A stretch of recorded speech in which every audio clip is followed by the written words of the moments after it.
I'm Lola. And I'm Amuna. Together, we've a combined 35 years of experience within the tech scene in North America and Europe. We talk about the highs, the lows, the WTFs of navigating the technology industry and answer your questions about navigating tech careers. This is Lost in Tech.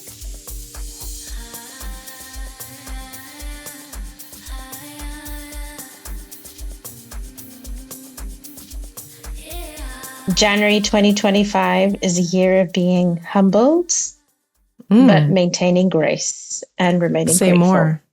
Say more about this humbleness. Well, the listeners, my family has made a move across the Atlantic again. And so we're in a new country, new things, trying to settle down, and A-type personalities and things that don't operate on my timeline, they don't mix well. And so I'm just trying to practice humility. Be like, we're here, we're safe, we've got a roof over our heads, things will work out. They're not going to do exactly what I want to do. And yes, I've done this before, but different things are going wrong this time because I corrected for the things that went wrong last time. Always goes wrong.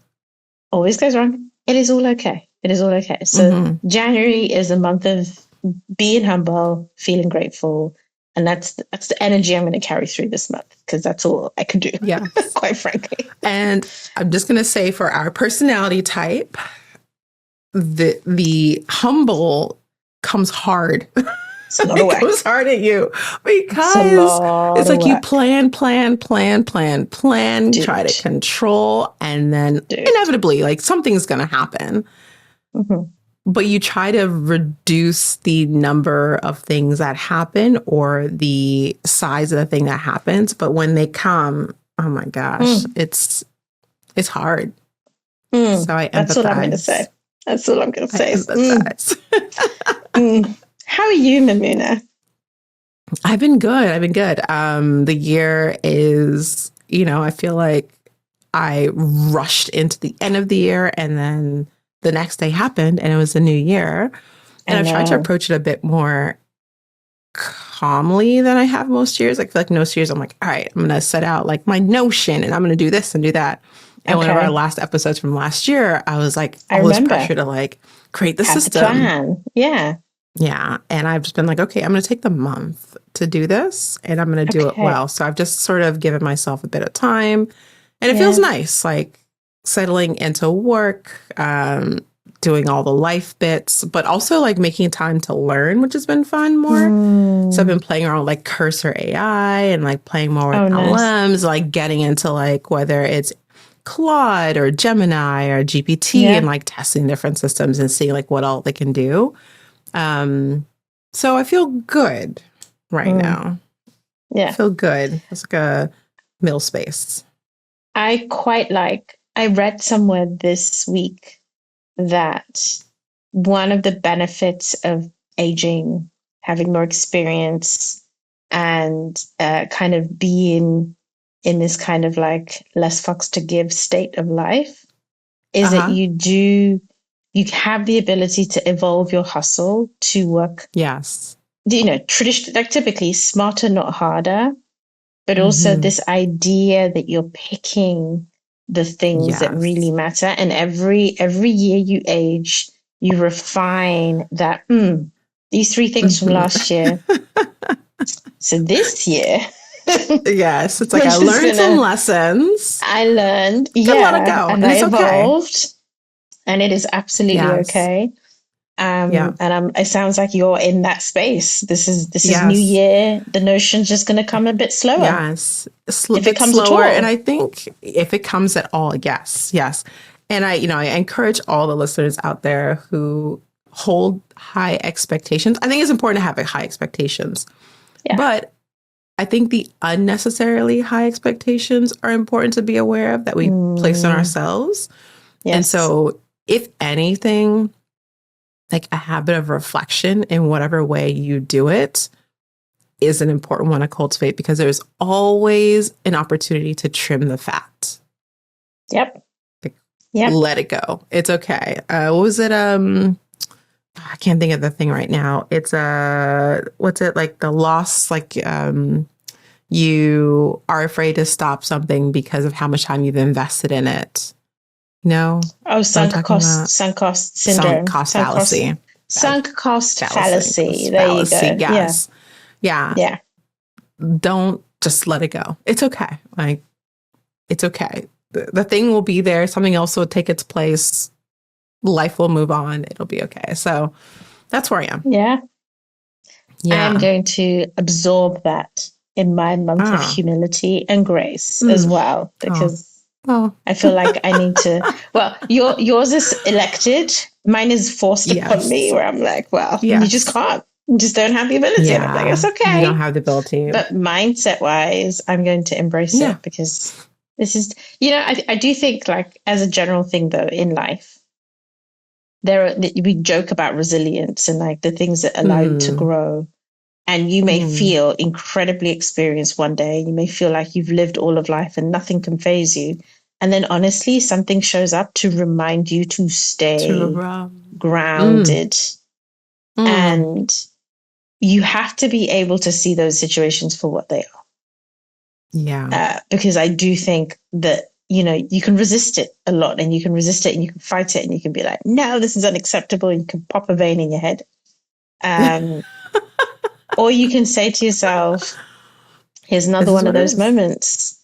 This is what it is. And so let me examine a bunch of things that I can reset and how I can reset them and what it means for me to go forward. And whether that is because you have changed something or because something is asking to be changed and you're in the process of processing what that change needs to be. Either case, you have to pay attention and be like, okay, you know what? Let me stop resisting it. Let me just see what it is. This actually segues really interestingly into a post I saw on LinkedIn a couple days ago, where a person was speaking about layoffs. And, there's no longer like, is it layoff season? Like this whole season, this several years. We continue with layoffs. It continues to be layoffs. And we won't dive too deep into like the company dynamics and whatnot, but more so thinking about the people who are affected by these layoffs. And maybe sometimes it's not even layoffs. Sometimes it's like, I think like a lot of companies are becoming like very particular about their talents, right? So they're like, okay, I only want high performing talent. They have to be hitting this bar. And if they're not hitting the bar, if they're not hitting certain whatever, we're just going to let them go. I don't know. Is that considered a layoff? It is a layoff if it's happening. It is, like, I think it's a layoff when it's happening to multiple people, like your job got deleted. Because there are laws, right? So you can't just be replaced. There are people affected by layoffs, being let go from roles who are in this market. And it's like a very saturated market. And we're starting to see people on LinkedIn, of course, you have folks who are saying open to work, or they're posting about their experience being let go from their role. And normally it's just like, if you're open, if you know of anything, please let me know. Please keep me in my free network. But this individual took a different approach in that they were saying like, hey, basically, if you have not been laid off from a role before, don't offer your advice because you don't understand what it feels like. And they had mentioned in there, like, stop telling people to go work at McDonald's, or I need to. I'll share the. I don't know if can I share the spicy, dicey. Yeah. But the person had a very particular tone of like, basically, if you don't know what I'm going through, don't comment. And were they a tech worker? It was very interesting. No, they were not a tech worker. Interesting. They were in a different industry. Because I have seen a significant lack of empathy towards tech workers. The assumption that you guys make so much money, whatever, take your stocks and shares and no one cares, which isn't, universally true and therefore is just unkind. Yeah. But I am surprised if it's not a tech but it sounds almost passive aggressive though, like they were anticipating feedback about go get a job at McDonald's and we're trying to head it off and be like, don't come for me kind of thing. Or maybe I couldn't tell how sometimes people do not put if they've been laid off they don't update their LinkedIn. And so you can't really tell. So while it wasn't marked on their LinkedIn, potentially they have been laid off or without a job for a while. And maybe that is a feedback they've been getting from their circle or from others, you know, and I could, like, this person looked to be older. And so, you know, likely they have a ton of experience. And so if you have like a seasoned person, you're like, hey, yeah, you know, just go work at McDonald's, that might hit very different for them, depending on like their mindset. Yeah. And so I just like, I looked at it for a while because it like pulled out several thoughts in me, but I'm curious, like, what's the initial thought you have as you hear that? Okay. So the headline is, I don't think I'm going to go work in McDonald's at this. If I was in this situation at this life stage, McDonald's and I are not seeing each other. But I think it's more about, well, there are two things that come to mind. One, I do want to acknowledge that this regularly happens to people who are experiencing forced migration, for example. So you have like highly qualified individuals, super experienced, fleeing a war-torn environment, and they are going to work in McDonald's, and they're going to go be a cleaner somewhere where they are physically safe, but none of their experience feels applicable or is accepted and whatnot. So that I would never speak about it that way myself publicly, because it's so situational to be in a position where that is a very valid job. And I did work in McDonald's when I was 16. If that's your option, that's an option. But the thing I think for myself is, I think I have a different type of hustle skill.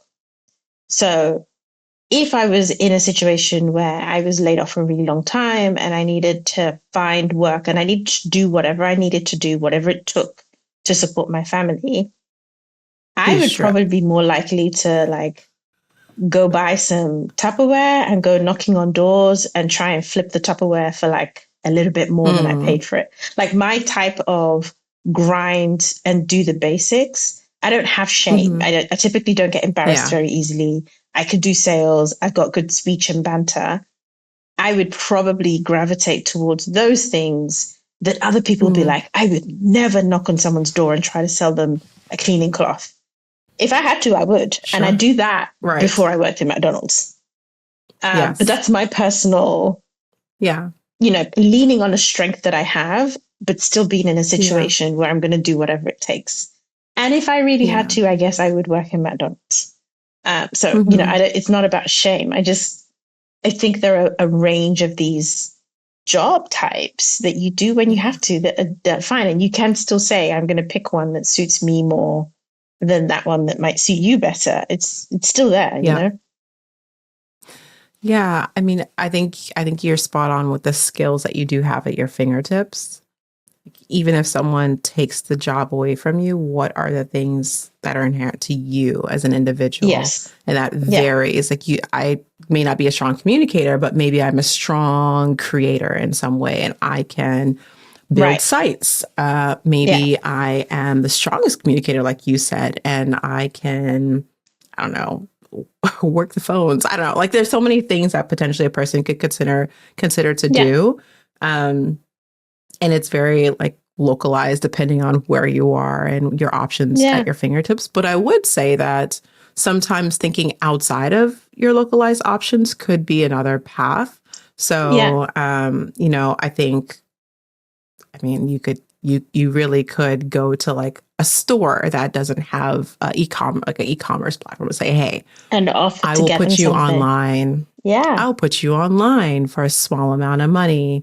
You know, or there are different things potentially a person could creatively think of that, depending on your skills, could be of interest. But the world is big, you know, and there's a lot there. We were talking about Uber. If you could drive and you have a driving license and you have access to a car, go Uber, go Lyft, go DoorDash, go do, you know, I think one thing that I would say, again, that LinkedIn post is spicy because it implies a tone, and it's the tone that's the problem, in my view, because the suggestion that you don't want to work in McDonald's But if you don't want to work at McDonald's, you still need a job. There's so many other options for you. And that in itself Yeah. is fine. But Yeah.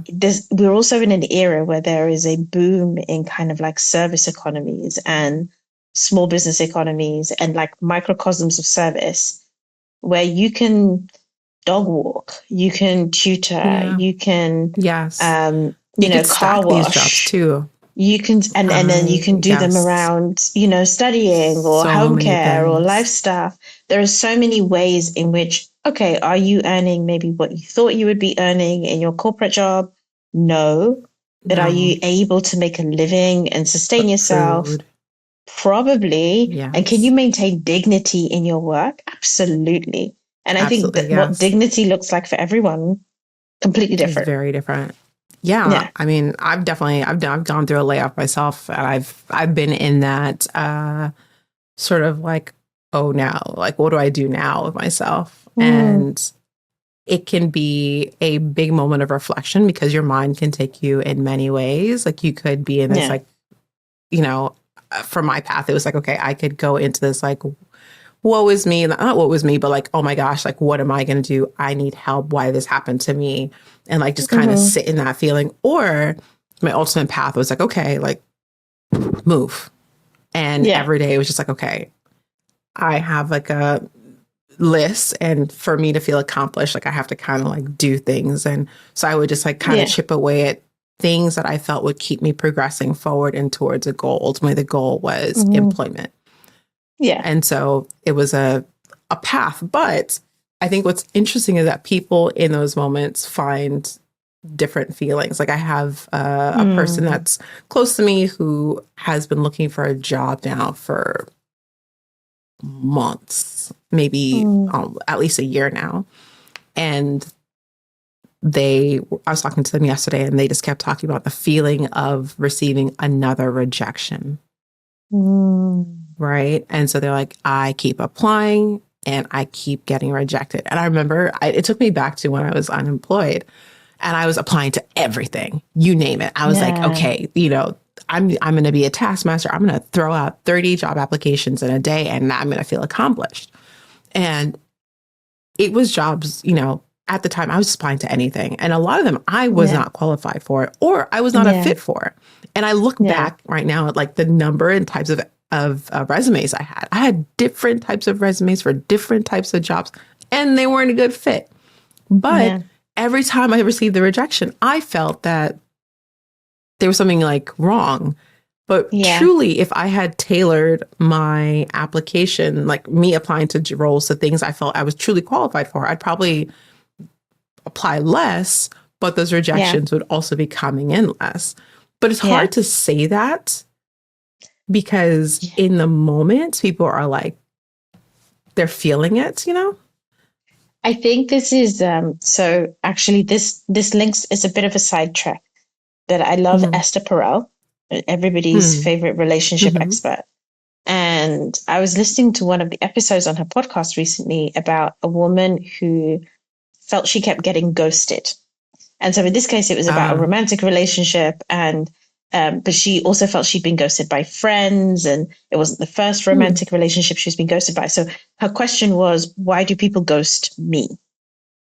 And what was really fascinating about that episode for me is in, 35, 40-minute conversation, Esther basically deconstructed a mindset that this woman had that meant that she did not actually present herself. She didn't show up in her relationship. So it's like if someone was texting, she would text. Even though she had questions, she wouldn't ask them. If there was an opportunity to say, hey, let's just meet up and have this conversation, she wouldn't do that. She would, it's like there was always a reason why the dynamic didn't suit her being clear and forthright about herself. And so the feedback she got and what kept resonating was that other people ghosted her. When Esther was kind of like, well, what are expectations are you setting for yourself?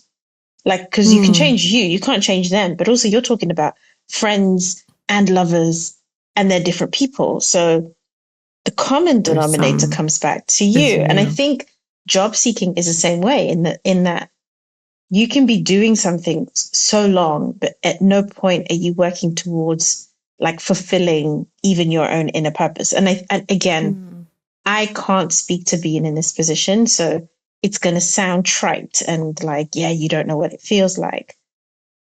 But I do very much know what it feels like to find yourself confronting something over and over again and having to work through that and be like, yeah, if it's happening so often, it's me, not them. And for all of the layoffs that exist right now, we also know there are a lot of jobs, right? Yes. And I think part of what's the struggle at this particular juncture, if somebody is finding themselves either laid off more than once or struggling to find new work, it's because the actual call right now is that you need to change something about what you're doing or how you're doing it. You are no longer, the work you used to do is no longer the work the market wants from you. So you've got to lean into that and you've got to adapt. And that change curve, slap in the face. And I haven't been through it in a layoff, but I have been through that change curve where I'm like, I feel comfortable right now, but nobody wants me to be comfortable. They need me to be very uncomfortable to succeed, to continue to grow. And so I have no choice but to lean into the discomfort, because if I don't, I will absolutely be left behind, or I will absolutely find myself emotionally worse off. Yeah. And I think that's happening to a lot of people where they're trying to get the same job as they were getting 2 years ago when they first got laid off. And that job doesn't exist anymore. It doesn't. Even I don't know about you, but like if I think about the work I have been doing in the last 2 years, I am doing completely different things to what I was doing 2 years ago. I am having to work very differently. The dynamics of my day to day, even though my job title isn't necessarily that different, transformative. And it's not just because of AI, it's because the tech scene and the dynamics. And yes, I've changed companies, but there is a drastic change in skills that I have had to go on a personal level to be where I am today. And I think when you're in a layoff, it feels so emotionally impacting. It's hard to lean into that. It's much easier to lean into it when you've got the safety net of job. I completely get that. But, you know, if it keeps happening to you, might be you. I like the point you just brought in there about the almost like when you're going through a layoff and now you're looking for a role, you're looking for the same role you potentially had at the time you were laid off. But there's an evolution in the role, in the market, in the companies in that time. And so maybe what it takes to be the PM, the prod ops, the biz ops, like whatever it is, it's changing and evolving every single day. 100%. And so finding ways, if that is truly, you know, your calling, you know, finding ways to tap into that evolution so that you can evolve with it is an interesting one. And so then you think about, okay, in that layoff, in that period, you do not have a role, but you are job seeking. Yeah. You need to be doing something to continue to move yourself forward as if you were in the role, so that you are competitive in the market when you are applying or interviewing. 100%. And I don't even know if it's competitive, because I don't know that competitive is not the right word, but anecdotally, I don't know that it's like, you know, there were 10 fully qualified people and one person got the job. In this case, I think it's almost like it's adapted enough that you are able to represent more of what is being sought right now. Right? Because, you know, I still think, you know, companies are still hiring product managers. They're still hiring content strategists. They're still hiring UX researchers. They're still hiring copywriters. They're still hiring, you know, all of these skills that we've seen mass layoffs in, there are still jobs in. But what I think is happening is those jobs exist as solo players, or like player coaches, or like your leader title actually means like IC plus management, and you've got to lean into those adaptations and ask yourself like, okay, am I either at the top of my field, like I'm in the top 1%, so I can command what I want, or I'm somebody who is actually going to have to adapt and say, I cannot say I don't people manage, or I cannot say I no longer do IC work, or I cannot say I don't use AI on principle, or, you know, like you can't make these statements. You can't sound uninformed about those things. Because then you're the one who then X's yourself out. It's like that I have never done. I actually had this. I was interviewing just before Christmas. I was helping one of my team members interview. And I remember one interview where I was doing scenario based. We've talked about it before, scenarios based questions. Tell me about a time when you X. And this person was just like, yeah, I've never done that. I've never been in that situation, I don't think. Yeah, that must be crazy. And I was just like, you obviously don't want a job. Because what? Yeah. I think they decided I wanted to hear something specific and didn't feel like they had an answer for me. Whereas when I ask those questions, tell me about a time when you've had to adapt or change, pivot. What was a project? What was a scenario? It is so broad that you can find something. Fill it in. You can find something. And so they may walk away and be like, I applied for another job and I didn't get it. And I'm like, yeah, but you didn't. The job exists and you did not represent yourself. So there's just so much in it. So much in it. I do have one final thing to say about this person, though. Isn't it funny when people literally go on LinkedIn looking for rage bait? That's why I paused. I was like, this is a choice. This person chose violence on this day. Like they came in and they were like, so they're like polarized. It's a polarizing post. Like someone, if you're going to comment, you're going to comment because you have a feeling, right? You're not just going to be like, oh, I agree. But you're going to be in there and say, what are you talking about? Or I agree 100%. People suck, like whatever it is. Like I feel like people are going to come in there and like it's going to spark a feeling, a conversation. I wonder if that person was actually trolling all of us and they are actually a PR firm or a comedic writer, and that was like a portfolio piece to be like, I generated this many impressions. I know. It looked like a legit person, and they looked like they had a pretty healthy history of work, just not in tech. So I feel like they're real. One question I was thinking about was on the other side of that, as a person who is hiring, how do you look at people who have been out of work for some time? So this is a really interesting question, actually, because I think it depends on the level that you're hiring for. So similar to you, a really good friend of mine recently started a new job, I think late last year, after being out of work for a full 18 months.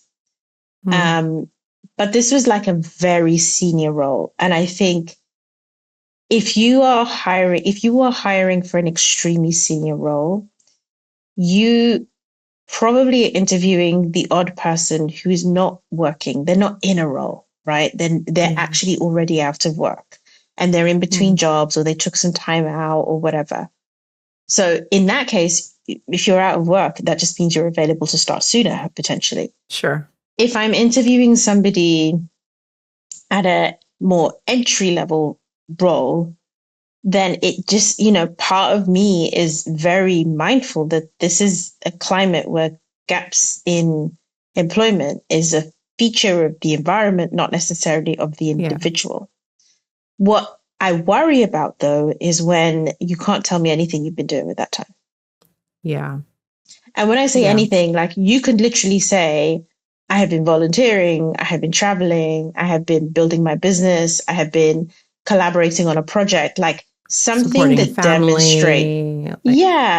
But it needs to demonstrate a work ethic in that time frame, or this is going to sound so subjective and weird, but I think in tech, when we talk about culture fit, part of what makes the tech industry so interesting for so many of us is that you're constantly meeting people who thirst for next. They thirst for like enrichment. They thirst for like creating something where something doesn't exist. And so the number one culture fit, I would say, in any tech environment is people who have ambition, people who have interests, people who do things, try things, build things, break things, and like immersed in life in a curious way, whether that's new tech projects or new life experiences. And so when I see somebody with a gap that they didn't fill with anything, I worry you have no interests. And if you have no interests, or you can't even create a story for me in that conversation as a hiring manager, you're probably going to seem that you're not a culture fit for me. And you're probably going to seem like somebody that will struggle to be self-directed as a creative problem solver, which ultimately is what every tech role requires, is it needs you to always be a self-directed and very creative problem solver in whatever role you are in. That is a default expectation. So I don't know. What about you? I'm aligned. I think such a tech word. I'm aligned. I'm aligned. I know. Actually, yes. Aligned is one of those. Yeah, aligned is one of those words. Buzzword bingo. It's so interesting, right? Because oftentimes I'll look at just like what the person has done in their past.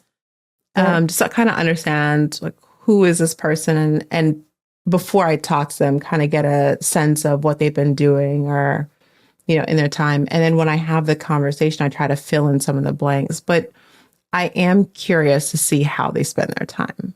Like, I want to understand if you've been out of work, how have you carried yourself? Like, what? Like, have you been in this, like, okay, I'm going to use this, or am I at a point of like, I don't know what else to do? Like, where are you in your mindset? Because also some of that comes, like, I've talked to people who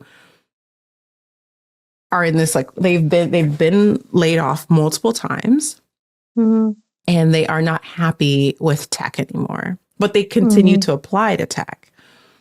And that's so what they've done, it's almost, and that's what they know. Exactly. And so when they go to interviews, sometimes they come in with this like, Eeyore from Winnie the Pooh? Yeah. He's like, like almost like this, like, I'm doing this again. Like they're so like in their soul, they are tired, but they can't change. Like it's like this, I have to keep doing it because I've done it. And there's almost like a discomfort in change. And so sometimes I try to just feel out like, what have you been doing? How are you feeling? What do you keep doing to keep yourself busy before we get even into the, like, here's the role. How do you fit? Whatever. Cause they're going to say what they need to say. But I want to understand, because if you come into the organization and you're carrying like the weight of like what you've been through and haven't like processed it and like are able to move forward, like that stays with you, that like you're going to get pretty tired quickly of the role. And if maybe there hasn't been any reflection in like, hey, this is what actually makes me happy. Maybe this isn't actually the right role for you, but we're not going to suss that out in the conversation unless you've done the work as an individual. It's so funny you say this, because there was actually a recent case in my company where, we talked again before about mishires. It happens. You can interview and be the best interviewer in the world. You're still going to hire somebody who is not a fit, and you're going to have to deal with that situation either very quickly or down the line. In this case, within 6 weeks of this person starting, they'd already left. Shoot. And what was really interesting is when we interviewed, I did their like cross-disciplinary interview. And I noted that they were very jaded about every single prior role. As in, it is always, let's say, orange to red flag if after every piece of experience, rather than saying you were looking forward to something, you kind of left because you were running or from something, or you didn't like something, or somebody did something, or you felt like they were the wrong place. And so you're kind of facing out in a completely different way. And this jadedness showed up because then they started, and our environment is crazy. And they just weren't in the mood for it, I they think. Start there. They start at they were with so that like full. heaviness It's always like they started the job burnt out. And I'm like, you should not have been applying for a job. And I think this role had been open for so long. So many people had failed the technical interview that to find someone who'd absolutely excelled at the technical interview, even though there were these notes, everyone was kind of like, oh, let's just try and see. And then it was like, no, never do that. Never do that, because that jadedness will show up on the job and it will show up early. So, yes. And when I read the post on LinkedIn, that is the initial sort of thought that popped into my mind. Yeah. Where when you have like, you have, like, I understand we have our emotions. We're all going to process things very differently. And like, it's hard.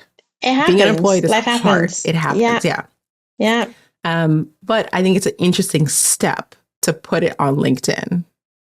Yeah. And be open to work. So what are you expecting your employer to see? Yeah. What are you, a future employer to see or understand about you? And that's tough. Yeah. That's tough. Folks, we empathize with everyone. We do. Yes, we do. It's and hard. If you want to work in McDonald's, work in McDonald's.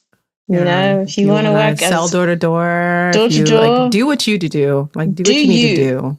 Do you, and know that all of us will do us. We will all do what we need to do. And there is no shade on any of it. No shade. Nope. We've made this show for you, and we want to hear your stories. We have our combined 35 years experience in tech. We have an incredible bank of experts to call on. We are your safe space. So send us your tech challenges and we'll help you create some draft decisions through some real talk. You've been listening to me, Mamuna Oladipo. And me, Layo Pearson. Edited and produced by me, Michael Blissa, with theme music by 031 MASH. Email us at help@lostintechpodcast.com or DM us at lostintechpod.